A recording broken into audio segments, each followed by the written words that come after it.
تستمر السلسلة في السيرة المؤصلة في السيرة المؤصلة.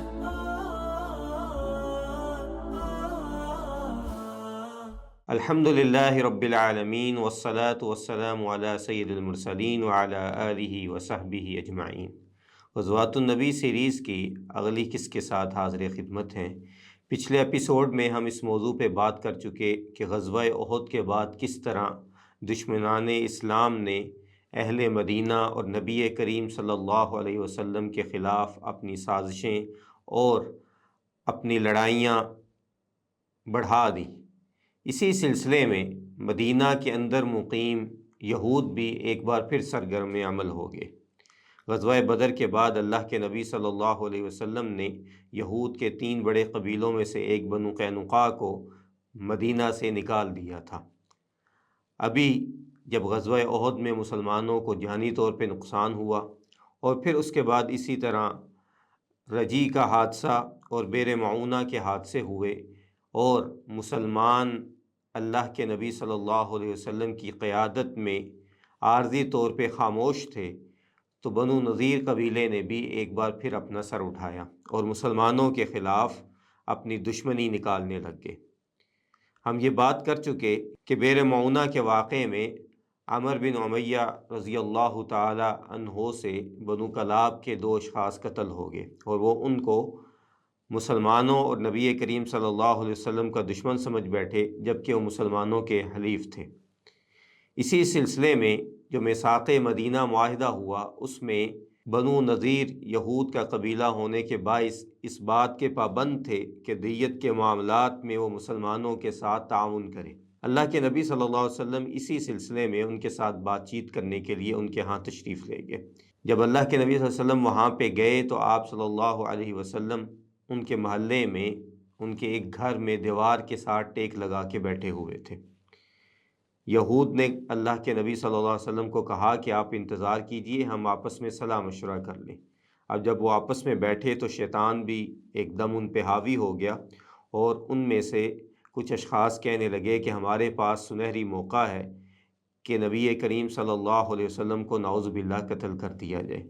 آپ صلی اللہ علیہ وسلم کے ساتھ اس وقت سیدنا ابوبکر صدیق، سیدنا عمر فاروق، سیدنا علی بن ابی طالب اور کچھ اور اصحاب رسول بھی موجود تھے۔ ان میں سے ایک شخص عمر بن جحاش نے یہ ذمہ داری قبول کی اور اس نے کہا کہ جس دیوار کے ساتھ نبی کریم صلی اللہ علیہ وسلم بیٹھے ہیں، میں اس کے اوپر سے ایک باری برکم چکی پھینکتا ہوں اور یہ جا کے اللہ کے نبی صلی اللہ علیہ وسلم کے سر پہ لگے گی تو نعوذ باللہ اس کے ساتھ اللہ کے نبی کی شہادت واقع ہو جائے گی۔ دوسری طرف اللہ تعالیٰ نے نبی کریم صلی اللہ علیہ وسلم کو بذریعہ وحی اس چیز سے آگاہ کر دیا اور آپ تیزی سے اس جگہ سے اٹھ کے چل پڑے اور مدینہ کی طرف تشریف لے گئے۔ صحابہ کرام رضی اللہ تعالیٰ عنہم کچھ دیر آپ کا انتظار کرتے رہے اور بعد میں وہ بھی مدینہ میں تشریف لے گئے اور اللہ کے نبی صلی اللہ علیہ وسلم سے دریافت کرنے پہ اللہ کے نبی نے ان کو یہ ساری بات بتلا دی۔ سب سے اہم واقعہ جس پہ سب اہل السیر اور مورخین کا اتفاق ہے وہ یہ واقعہ ہے۔ اس کے علاوہ بھی 2 اور واقعات اہل سیر نے لکھے ہیں، جن میں سے ایک تو غزوہ احد کے متعلق ہے کہ غزوہ احد میں بنو نذیر قبیلے نے قریش مکہ کو مسلمانوں کے راز افشا کیے اور مسلمانوں کی جاسوسی کر کے ان کو آگاہ کرتے رہے۔ اور اس کے علاوہ ایک تیسرا اور واقعہ مصنف عبدالرزاق میں یہ روایت موجود ہے کہ بنو نذیر قبیلے نے اللہ کے نبی صلی اللہ علیہ وسلم اور صحابہ کو کہا کہ ہم اسلام قبول کرنا چاہتے ہیں،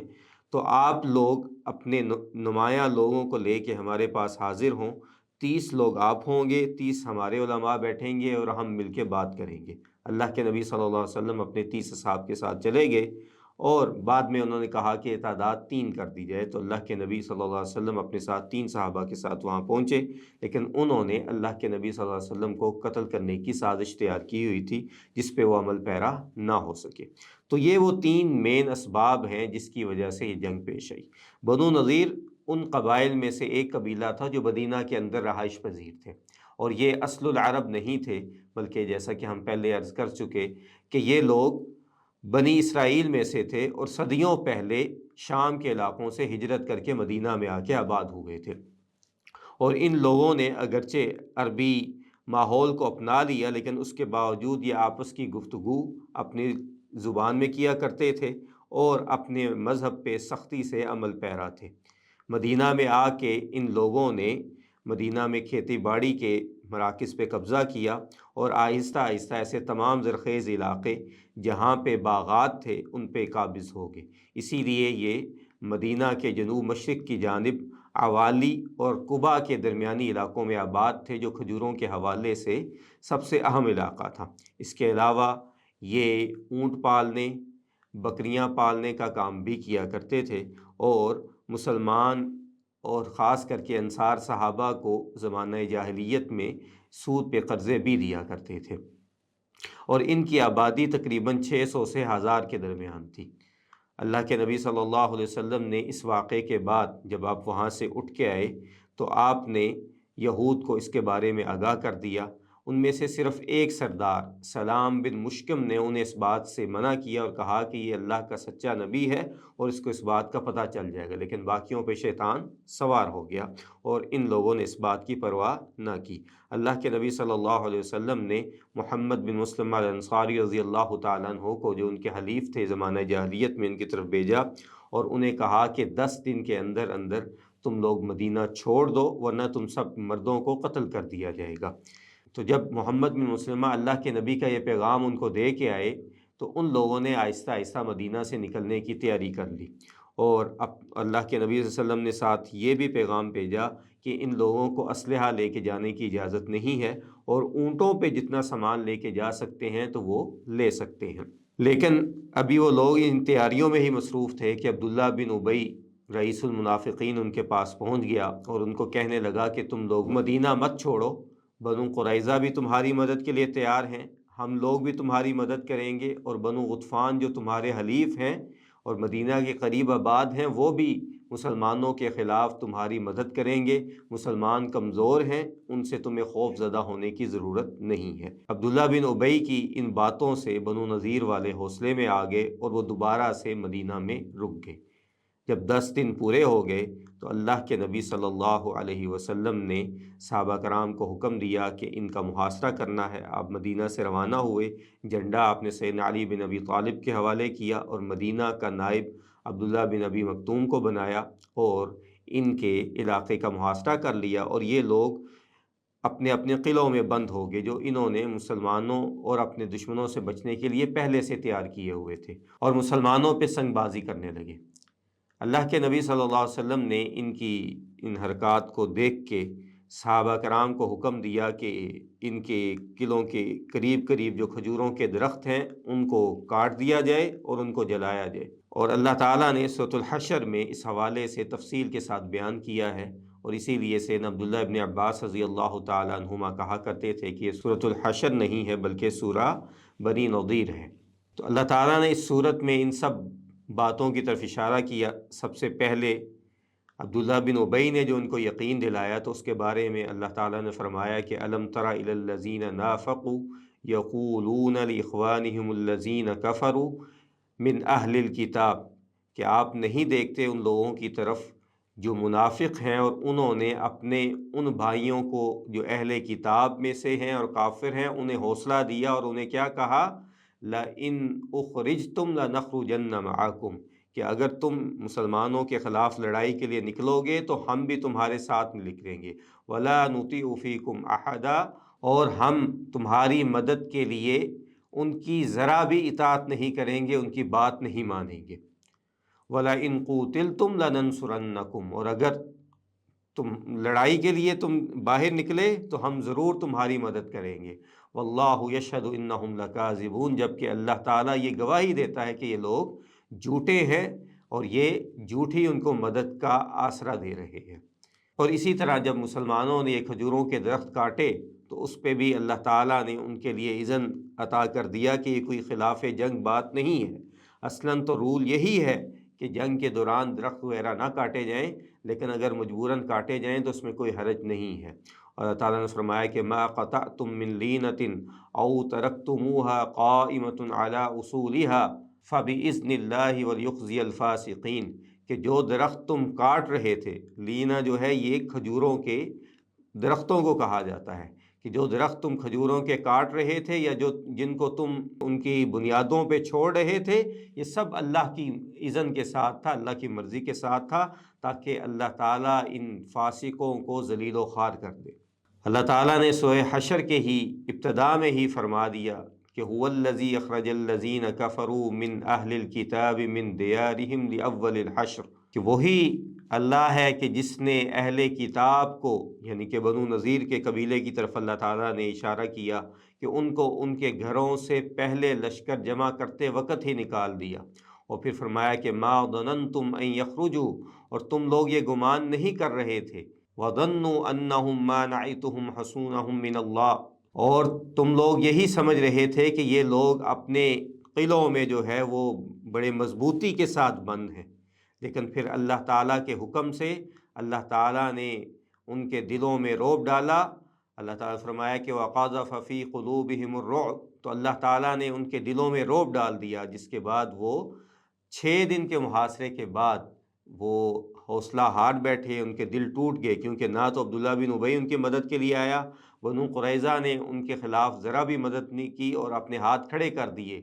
اور اسی طرح نہ ہی بنو غطفان ان کی مدد کے لیے پہنچے، اور اللہ تعالیٰ نے ان کو ذلیل و خوار کر کے رکھ دیا۔ اور اسی لیے اللہ تعالیٰ نے ارشاد فرمایا کہ یخربون بیوتہم بایدیہم وایدی المؤمنین فاعتبروا یا اولی الابصار۔ تو جب 6 دن پورے ہوئے تو اللہ کے نبی نے ان کو حکم دیا کہ تم لوگ یہ علاقہ چھوڑ دو اور اپنے اونٹوں پہ سامان لاد لو، تو انہوں نے خود اپنے ہاتھوں سے اپنے گھروں کے دروازے، چھتیں، کھڑکیاں توڑنے لگ گئے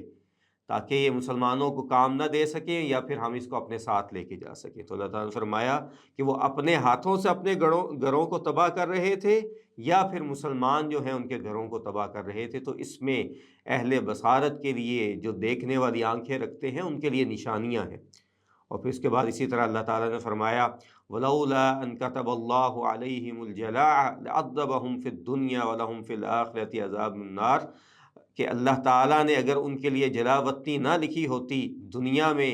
بھی وہ اللہ کی لعنت کے مستحق ہوتے، اور آخرت میں تو ان کے لیے جہنم کا، آگ کا عذاب ضرور تھا۔ تو اس کے بعد یہ علاقہ چونکہ لڑائی کے بغیر فتح ہوا تھا، تو اسی لیے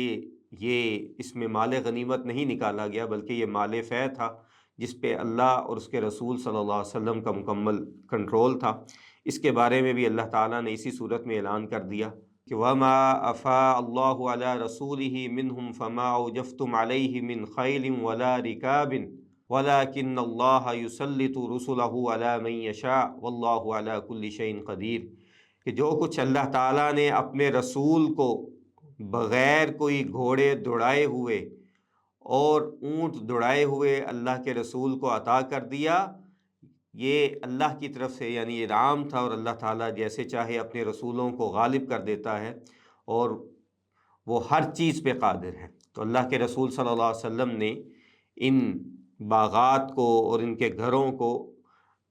مہاجرین کے درمیان تقسیم کیا، چونکہ مہاجرین کے ساتھ اس غزوہ بدر کے بعد مسلمانوں کا مواخات کا رشتہ ختم کر دیا گیا تھا، تو اللہ کے نبی صلی اللہ علیہ وسلم نے ان زمینوں کو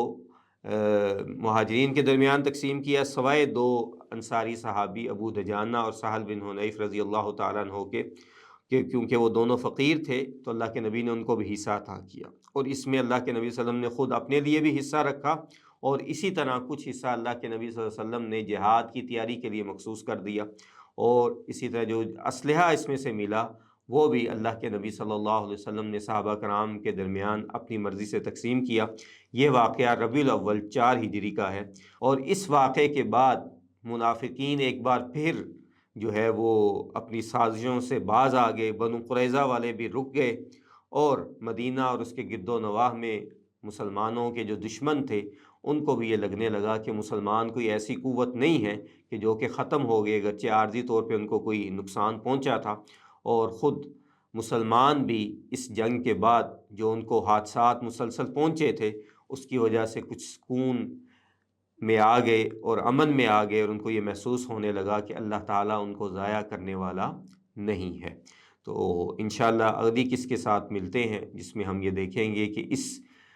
جنگ کے بعد کون سی جنگیں ہوئیں جو بعد میں غزوہ خندق کا پیش خیمہ بنی، اس وقت تک اجازت دیجیے۔ وآخر دعوانا ان الحمد للہ رب العالمین۔